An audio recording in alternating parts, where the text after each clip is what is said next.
Yosef ini awalnya orang yang bisa dibilang arogan, sombong, manja mungkin gitu. Dia anak pilihan gitu oleh bapaknya, diperlakukan pilih kasih gitu ya. Dia dikasihi lebih dari yang lain karena anak Rachel gitu ya. Itu jadi kebencian.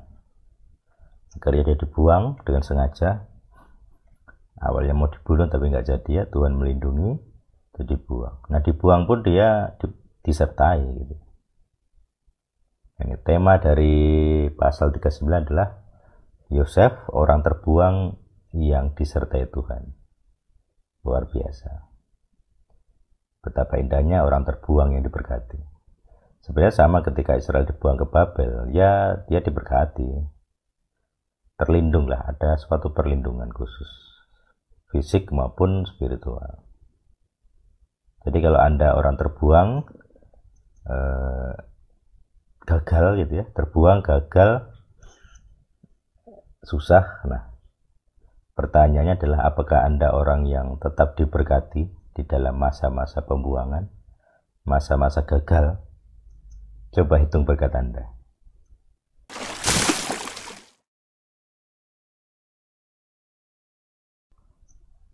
Shalom Aleichem.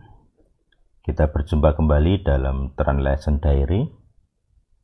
Kali ini kita ke Kejadian 39. Yosef telah dibawa ke Mitsrayim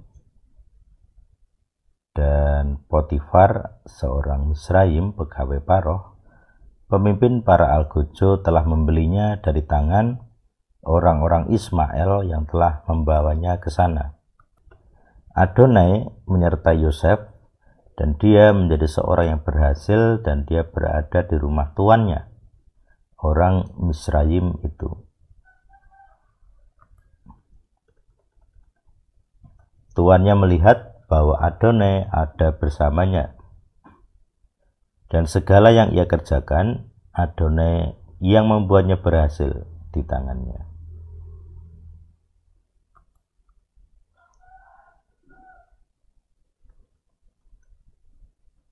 Yosef mendapat anugerah di matanya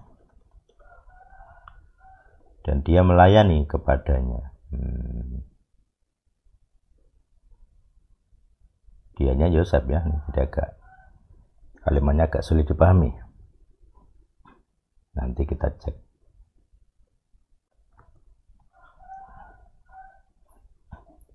Maka dia mengangkatnya atas seisi rumahnya.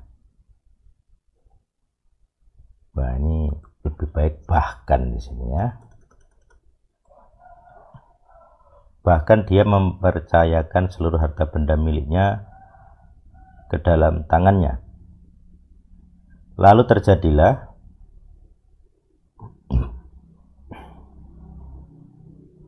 sejak saat ia mengangkatnya atas rumahnya dan atas segala sesuatu yang ia miliki, maka Adonai memberkati rumah orang Misraim itu karena Yosef. Dan berkat Adonai ada pada segala sesuatu yang ia miliki, di dalam rumah maupun di ladang. Enak sekali ya. Kecipratan berkat di Potifar ya.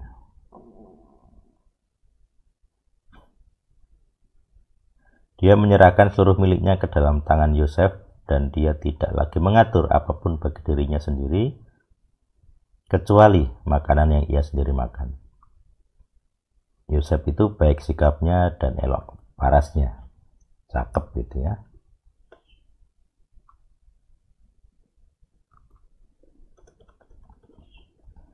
Setelah hal ini terjadilah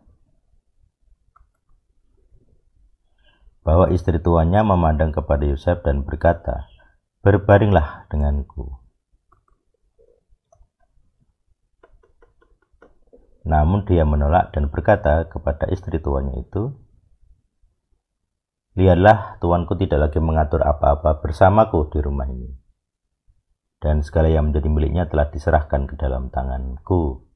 Tidak seorang pun yang lebih besar di dalam rumah ini daripadaku, dan dia tidak menahan apapun dariku, kecuali engkau, karena engkau adalah istrinya.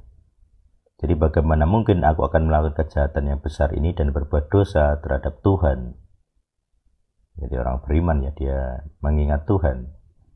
Lalu terjadilah sekalipun bujukan wanita itu kepada Yosef dari hari ke hari, tetapi dia tidak mendengarkan kepadanya untuk berbaring di sisinya, bersetubuh dengannya. Maka pada suatu hari terjadilah,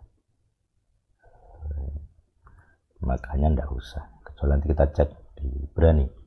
Pada suatu hari terjadilah ketika dia masuk ke dalam rumah untuk mengerjakan pekerjaannya, dan tidak seorang pun dari orang-orang rumah itu ada di sana di dalam rumah itu.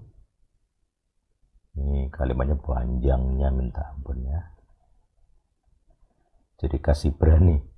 Lalu wanita itu memegangnya pada bajunya sambil berkata, "Berbalinglah denganku." Cakep bener ini Yosef. Namun dia meninggalkan bajunya di tangan wanita itu dan meloloskan diri sambil berlari keluar. Lalu terjadilah ketika dia mendengar bahwa aku menyaringkan suaraku dan aku berteriak, maka dia meninggalkan bajunya di dekatku dan dia melarikan diri dan pergi keluar. Lalu aja ya. Lalu dia melarikan diri dan pergi keluar. Selanjutnya dia menaruh bajunya di dekatnya sehingga tuannya pulang ke rumahnya. Lalu wanita itu berbicara kepadanya sesuai dengan perkataannya itu, katanya nih.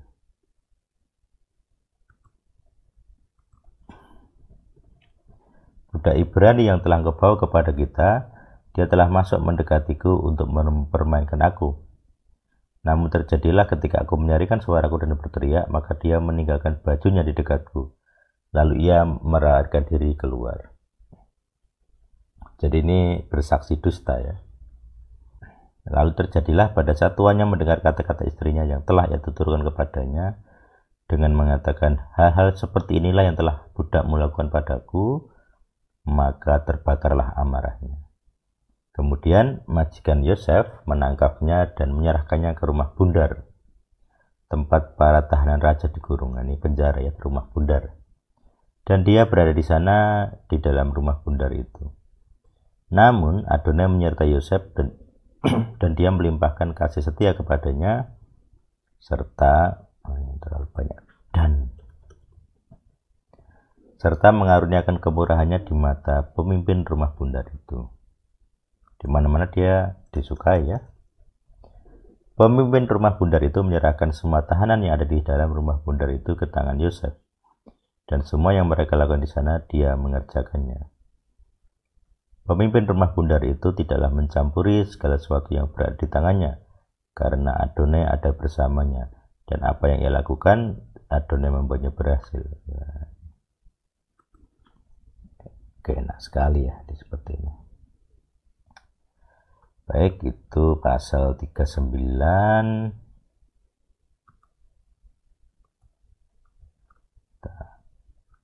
Udah selesai. Ya,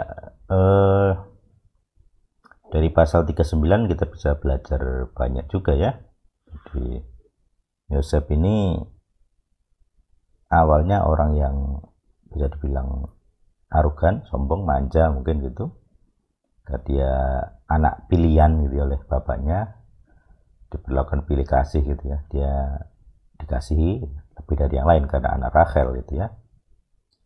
Itu jadi kebencian. Akhirnya dia dibuang dengan sengaja. Awalnya mau dibunuh tapi nggak jadi ya, Tuhan melindungi, itu dibuang. Nah dibuang pun dia disertai gitu. Yang tema dari pasal 39 adalah Yosef, orang terbuang yang disertai Tuhan. Luar biasa. Betapa indahnya orang terbuang yang diberkati. Sebenarnya sama ketika Israel dibuang ke Babel, ya dia diberkati. Terlindunglah, ada suatu perlindungan khusus, fisik maupun spiritual. Jadi kalau Anda orang terbuang, gagal gitu ya, terbuang, gagal, susah. Nah, pertanyaannya adalah apakah Anda orang yang tetap diberkati di dalam masa-masa pembuangan, masa-masa gagal. Coba hitung berkat Anda. Ya, itu yang bisa kita pelajari dari pasal 39. Tuhan yang hidup bersama kita. Amin.